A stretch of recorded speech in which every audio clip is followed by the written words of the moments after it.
Bakit yan? Sa NDA, kayo daw may kasalanan yan. Paki-explain sa akin bakit. well,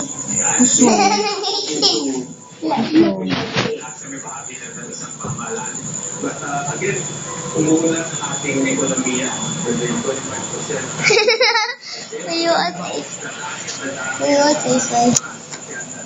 Ang ginagawa ng DOTC dyan ay Busog ka ayo, oh? private car owners to transfer to mass rail system or mass transport system.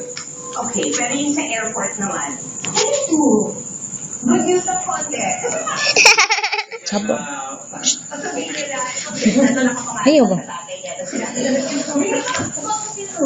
in fairness. Blue, buya ni siyag mata. Namin ang Terminal 1. Yeah. Sinasabi ko dyan na yung area na kung saan mararamdaman at ma-experience ng ating mga pasahero.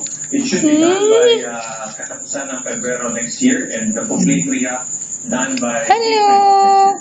Uy, Sabi ko to before, ang favorite, oh. so pamag-decide, bakit hindi mo pa i-award to someone Kung favorite ka to lang.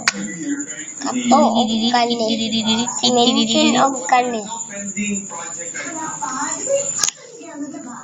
Ang parang gusto nilang gawin. May konsepto sila. Kami tumawag na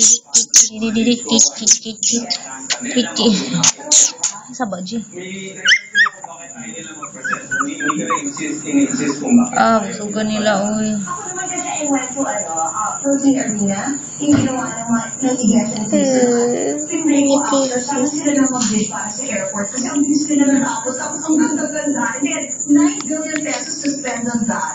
Wala pong mga naghihikaya. Ang isa liyoan kaya. Yun ang kulang sa bansa natin. Tunay po yun. At sa mga gagawin na balak naman namin Nagbawi bukas sa naman namin loob. we maintain a level playing field. Hello, my baby boy. Hello.